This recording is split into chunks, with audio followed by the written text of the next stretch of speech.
Boa noite, sejam todos bem-vindos a mais uma edição do Telenotícias. Vamos às principais notas que marcam a atualidade. O suicídio continua a ser um problema grave de saúde pública em Moçambique. Especialistas apontam os jogos de azar e o consumo excessivo de álcool como fatores de risco crescentes. Estudos recentes indicam que o envolvimento em jogos de azar e a dependência do álcool estão entre os principais fatores que aumentam o risco de suicídio no país. Especialistas sublinham que estas práticas agravam problemas sociais e econômicos, afetando principalmente jovens e adultos em idade ativa. Yumina Marangul e Juscelino Muxanga contaram histórias de superação do vício do álcool associado à depressão e destacaram que receberam apoio sem qualquer julgamento, o que foi fundamental para a recuperação. Eu era viciada, isso tudo para poder preencher o vazio que eu sentia, a depressão que eu sentia. Eu vivia trancada no quarto, eu chorava e chegou um momento que eu comecei a ter desejo de suicídio. Eu tive alguém ou pessoas que puderam me ajudar, puderam conversar comigo, não me julgaram. E foi lá onde eles me ajudaram. Eles mostraram para mim que a minha vida tem valor. A esposa do secretário de Estado na cidade de Maputo, Sheila Imed, afirma que é importante mudar o nosso comportamento, evitando ocupar a mente com pensamentos negativos, e destacou a necessidade de ter um espaço de desabafo seguro e de apoio. É importante que comecemos a ganhar a nossa consciência, mudando o nosso comportamento. Não podemos ficar só sentados, apreensivos, pensativos, com coisas maléficas, mas sim temos que aproximar a um cantinho de desabafo. Um acidente de viação chocante na Cala Porto terminou com 2 vítimas carbonizadas na zona industrial. As autoridades investigam as circunstâncias. Moçambique não temos bombeiros.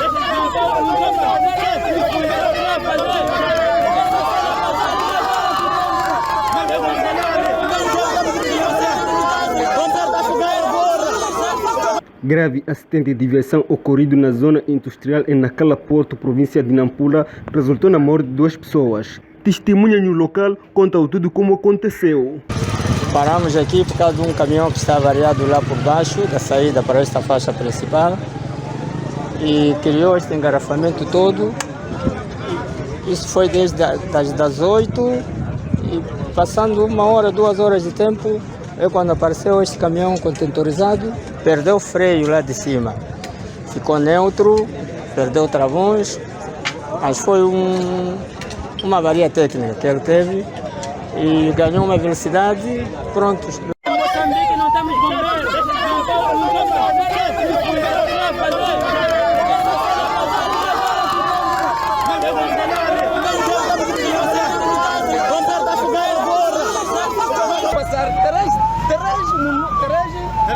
Três horas. Mas no momento assim, esse homem de coisa temos a certeza absolutamente que está fazer o quê? Bombeiro. Do bombeiro está a vir enquanto as coisas já passam muito tempo. Houve 2 com moto, outro é aquele que ardeu ali, outro está ali embaixo de contêiner. Ali no carro ardeu alguém? A população no local manifestou a revolta, criticando a demora dos bombeiros. Segundo a população, teria ter evitado este acidente.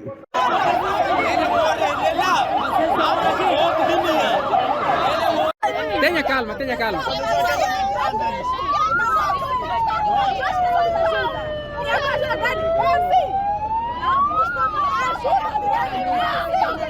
Em integração os órgãos de comunicação social que estavam no local, chefe da Brigada de Trânsito ao nível de Nacala Porto confirmou a ocorrência, apontando o excesso de velocidade. Chegado ao local, constatamos que a viatura que circulava no sentido cruzamento Nacala Velha em direção à Baixa, que é o caminhão da transportadora Aru, perdeu o freio, os travões não estavam a dar por causa de deficiências mecânicas, acabou chocando outras viaturas que circulavam no sentido oposto. Neste caso, o que teria acontecido ao causar?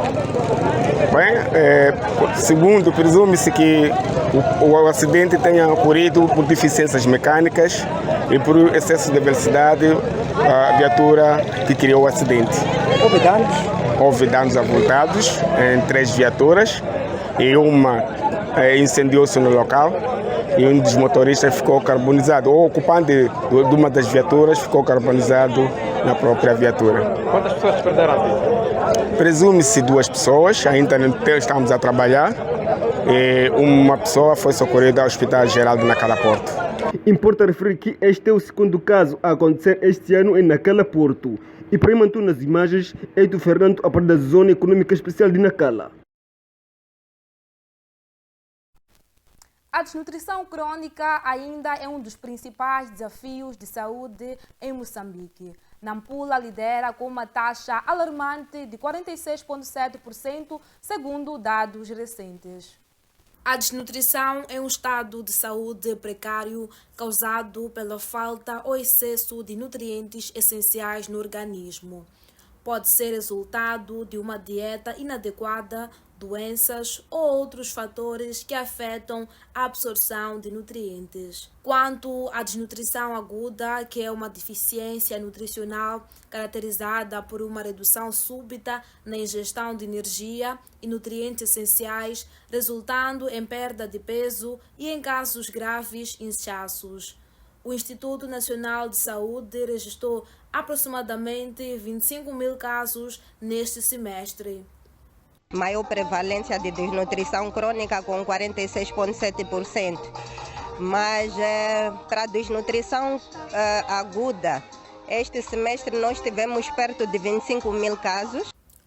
Com o objetivo de reduzir os casos de desnutrição na província, a Visão Mundial lançou o programa Já Chega, com vista a minimizar a má nutrição infantil e sensibilizar as comunidades de que, a partir de produtos alimentares produzidos localmente e bem preparados, podem ser nutritivos para o crescimento saudável das crianças. Esta iniciativa constitui uma das ações estratégicas da campanha nacional Já Chega, promovida pela Visão Mundial e seus parceiros para a intensificação da resposta coletiva à desnutrição crônica infantil em Moçambique. Em muitas comunidades, as crianças ainda continuam a sofrer os impactos da desnutrição crônica e isso afeta a toda a nossa sociedade. As crianças afirmam que a introdução de disciplinas que abordam a nutrição pode ser uma forma de combater a desnutrição.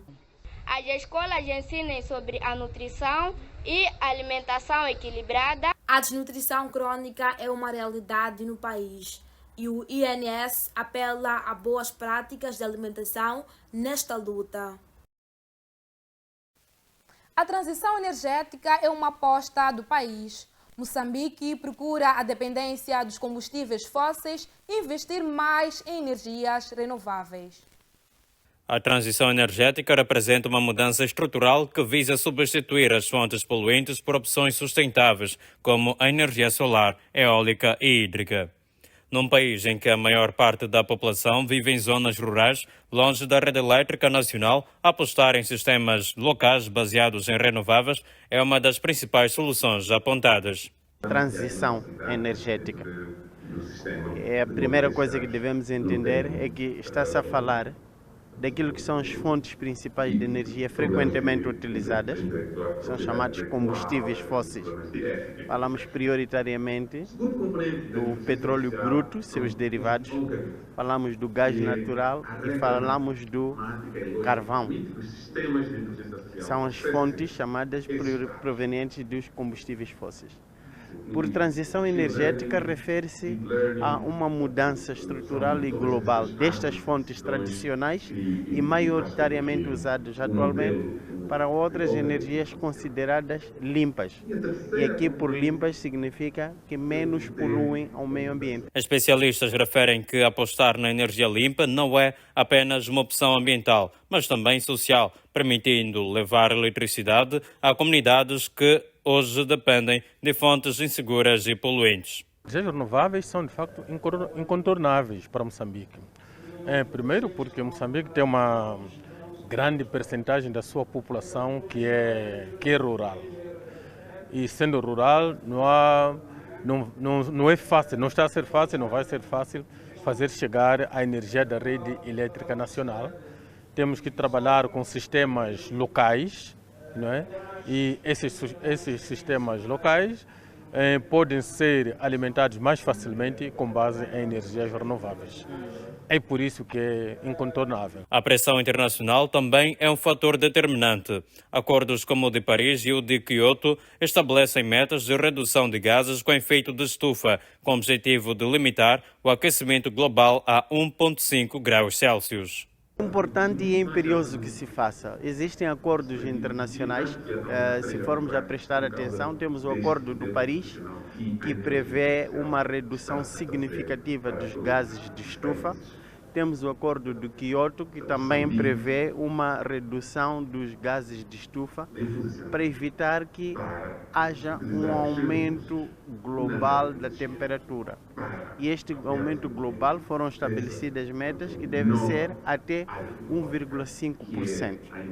Então, com esta transição energética, está-se a pretender, em última instância, salvaguardar o ambiente. A hidroelétrica de Caurabassa defende assim que Moçambique tem uma oportunidade única, transformar o seu potencial em energias renováveis num pilar de desenvolvimento, garantindo um futuro mais sustentável e menos dependente dos combustíveis fósseis.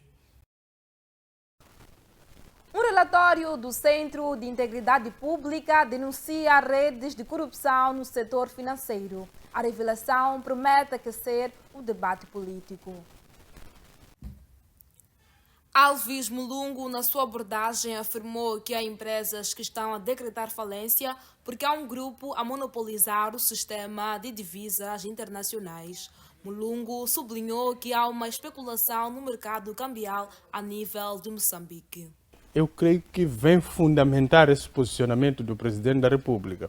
E isso é importante porque foi ali detalhado de modo a fazer perceber ao cidadão moçambicano de forma exaustiva o que nós estamos a presenciar no nosso Estado. Por quê? As divisas, elas sempre existiram nas instituições comerciais, mas os seus funcionários lá dentro é que fazem as ditas boladas para ter nhongas. Ou seja, elas vendem para um grupo escolhido, bem selecionado e a preços um pouco elevados. Ou seja, há uma especulação daquilo que é o mercado cambial. É verdade que em Moçambique nós estamos num regime cambial flutuante, não é fixo, mas aquele que é usado, que é praticado por alguns funcionários dos bancos, é preciso dizer alguns, porque não são todos, alguns funcionários dos bancos que agem de má fé, elas praticam preços muito altos. E isto compromete a fluidez e a funcionalidade plena do sistema financeiro, sobretudo a parte que lida com divisas internacionais para questões de importação. Se nós formos a pegar isso, há empresas que estão a decretar falência porque o produto que conseguiam adquirir a um preço relativamente baixo, hoje tem que adquirir a um preço extremamente alto. Por quê? Porque há um grupo que está a monopolizar o sistema de divisas internacionais a nível de Moçambique e está, de facto, a cooptar a economia para um lado onde o Estado também não ganha nada e os próprios bancos também saem prejudicados. Enquanto isso, Marcelino Pangaia, na sua abordagem, declarou que as casas de câmbio estão a alimentar o mercado paralelo e há um fracasso nas políticas monetárias. E agora que o próprio sistema normal ressente-se com a falta de divisas, é o momento dessas casas de câmbio a poder fazer dinheiro, fazendo especulação, vendendo essa moeda estrangeira a esses bancos ou a outros valores. Efetivamente, hoje, se você vai nesses mercados paralelos, não há falta de divisa. Onde que estão a sair? Estão a levantar aonde? Porque todo o movimento, aquele que for a levantar no próprio banco, o Banco Central tem conhecimento disso. Agora, essas pessoas hoje que estão a vender a moeda estrangeira no mercado paralelo, estão a ir a buscar aonde? É essa razão que faz com que nós possamos especular que as casas de câmbio são elas que estão a alimentar a esse mercado paralelo. Eu não posso perceber que sejam os próprios bancos a poder agora trazer essas divisas, porque todo o capital que cada banco possui é do conhecimento do Banco Central. Onde estaria um banco comercial a poder tirar moeda estrangeira e vender sem o conhecimento do Banco Central? Não havia como fazer isso. Mas tudo isso tem muito a ver com o fracasso da política monetária que o Banco de Moçambique está a praticar. Nós temos neste momento um governador do banco que não está interessado em alavancar a economia moçambicana ao poder manter taxas de juros absurdos. Por outro lado, Júlio Gonçalves afirma que a questão das divisas é uma realidade e destacou os bancos comerciais uniram-se para sabotar o Banco de Moçambique como forma de pressionar ao governo para a exoneração do governador do banco. No momento em que Sua Excelência o Presidente da República sempre afirmou, dizendo que no país há divisas, porque as empresas, as grandes empresas que no final de um exercício dividem os lucros, não há nenhuma empresa que diz que não conseguiu dividir os lucros entre os sócios por falta de divisas. Tem divisas. Agora, o que pode vir a acontecer, que é outro momento, eu acredito que os bancos comerciais podem estar a fazer uma política provavelmente de conspiração contra o Banco Central, na própria pessoa do governador do Banco de Moçambique. Como pode ter constatado durante os últimos 5, 6 anos, houve muitas medidas drásticas contra alguns bancos comerciais. Medidas que envolveram até de pagamentos, de penalizações, de pagamentos disto e aquilo. E eu quero acreditar que, embora eu não tenha feito um estudo sobre isso, eu quero acreditar que os bancos comerciais uniram-se para, portanto, sabotar o próprio o Banco de Moçambique, o próprio governador do Banco de Moçambique, como uma forma de pressionar ao governo da República de Moçambique para que se exonere o governador do Banco de Moçambique.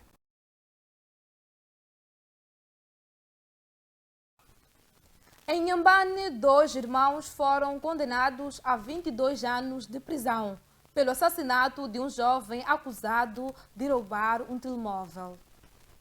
Trata-se de Lito Zungus e Flávio Zungus, por sinal irmãos, que estavam em prisão preventiva na penitenciária de Inhambane desde o princípio do ano em curso.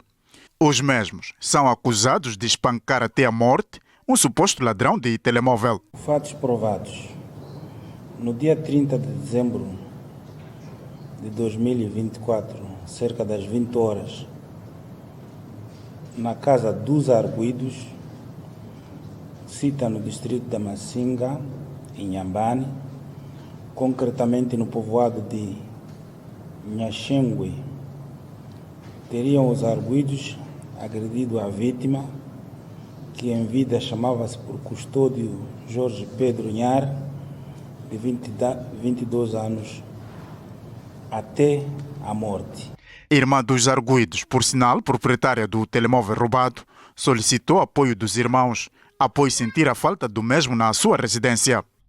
Os coarguidos começaram a perseguir pegadas que foram dar à casa da vítima, tendo levado a vítima para a casa da senhora Cacilda para confirmar o roubo de telemóvel.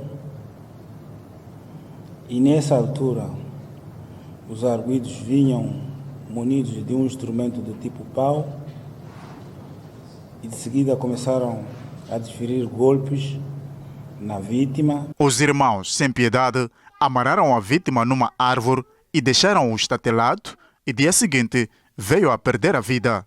Por conta deste crime macabro, o tribunal condenou os arguidos a uma pena de 22 anos e 4 meses e terão de indemnizar a família do finado. O coletivo de juízes desse tribunal decide por unanimidade em conferência em julgar a acusação provada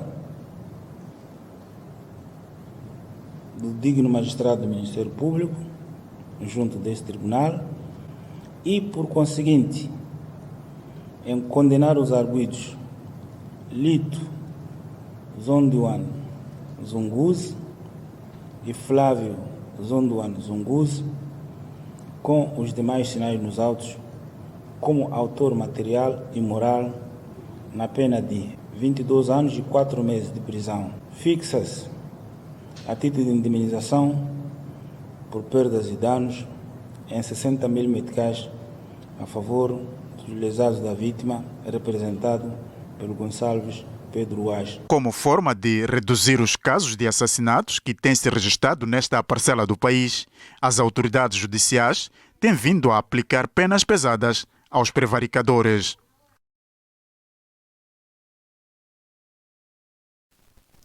Médicos e fisioterapeutas celebraram nesta sexta-feira, alusivo a 8 de setembro, o Dia Mundial da Fisioterapia, sob o lema Envelhecimento Saudável.